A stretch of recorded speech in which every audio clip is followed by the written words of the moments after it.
আসসালামু আলাইকুম বিসমিল্লাহির রহমানির রহিম। Welcome back to SN kitchen. আজকে আপনাদের সাথে শেয়ার করব পটলের অসাধারণ একটি রেসিপি।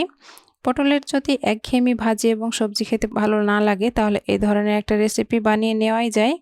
আশা করছি বাড়ির ছোট থেকে বড় সবাই খুব পছন্দ করবে ইনশাল্লাহ। ডাল ভাতের সাথে সাথে এই রেসিপিটা অসাধারণ লাগে। একবার হলেও ট্রাই করে দেখবেন।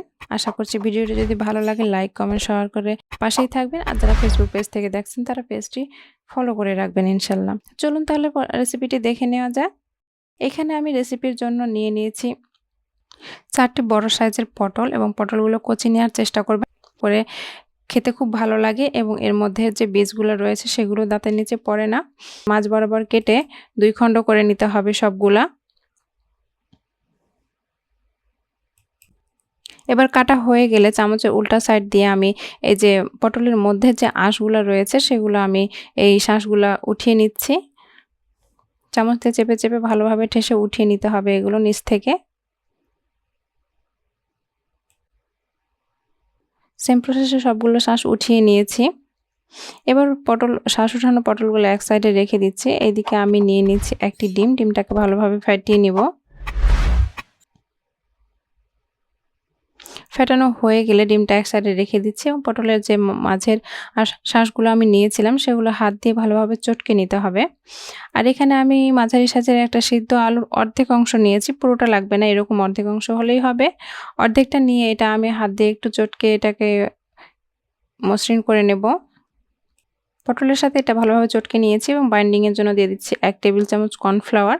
কর্নফ্লাওয়ার হাতের কাছে না থাকলে আপনারা ময়দা ইউজ করতে পারেন।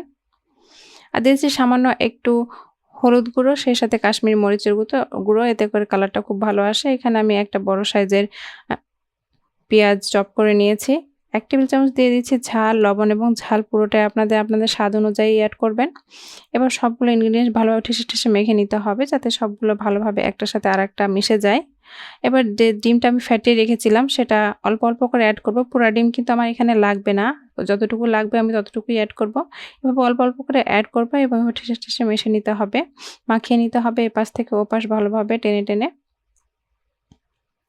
মাখিয়ে নেওয়া হয়ে গেলে এবার আমি সেই যে স্টাফিংগুলো রেখেছি সেগুলো আমি এই পটলের মধ্যে চেপে চেপে বসিয়ে দিতে হবে। আমি এই কাজটা কিভাবে করছি আপনাদের দেখেই বুঝে নিতে হবে। এভাবে চেপে চেপে বসিয়ে দিতে হবে যেন ভালোভাবে সেট হয়ে যায়। সবগুলো বসানো হয়ে গেলে এবার আমি চুলায় একটি প্যানে পর্যাপ্ত পরিমাণ তেল নিয়ে নিয়েছি এবং তেলটা হালকা গরম হওয়া পর্যন্ত অপেক্ষা করছি। গরম হওয়ার পরে আমি এখানে যে পটলগুলোর মধ্যে আমি স্টাফিং করে রেখেছিলাম সেই অংশটা নিচের দিকে দিয়ে তারপর এটাকে ভেজে নেব। যেভাবে দিয়েছি এভাবেই দিতে হবে। উল্টো দিক যদি দিতে যান তাহলে কিন্তু এই ভেতরের যে স্টাফিংগুলো রয়েছে সেগুলো বাইরে বের হয়ে যেতে পারে। তাই যে পাশটায় আমার ওই পুরগুলো ভরা রয়েছে সেই পাশটায় উল্টোভাবে দিয়ে সেটাকে ভেজে নিতে হবে। এতে করে ভালোভাবে সেট হয়ে যাবে। যখন এরকম লালচে হালকা কালার হয়ে আসবে তখন এটাকে আলতোভাবে এটা আমি স্প্যাচুলার সাহায্যে বা ছুরির সাহায্যে উল্টে দিলেই হবে। আলতোভাবে এগুলোকে উল্টে দিচ্ছি এবং দেখতে পাচ্ছেন কতটা পারফেক্ট ভাবে এগুলো সেট হয়ে গেছে এবং একটাও কিন্তু ছুটে আসতেছে না।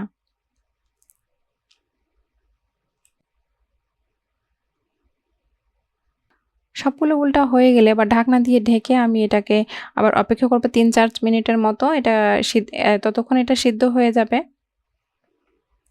বা ঢাকনা তুলে এগুলোকে আবার উল্টে পাল্টে দিচ্ছি এবং ছুরি দিয়ে এটাকে চেপে চেপে আলতোভাবে আমি এটাকে ভেজে নেব। এতে করে বাইরের সাইডটা খুব ক্রিস্পি হয় এবং ভেতরটা খুব সফট থাকে।